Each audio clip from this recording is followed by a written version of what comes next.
Okay, for this next part, after we have welded our base together, we need to clean it up a little bit. When you finish your initial weld, depending on how good you are, you're going to have a bead that is going to stick out from the surface of our base. We want to be able to grind this down so that it looks more like this in the end.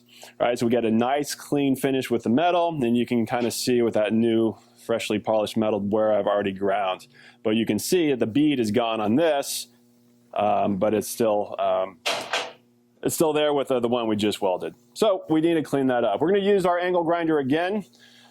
We will use a slightly different abrasive pad for this grinder, a little thicker. Make sure you have the correct one. Ask your instructor which one is the correct one. Again, be very aware where your sparks are going. It's always going to go the opposite direction of my handle. And I'm just going to spend some time and clean up these welds.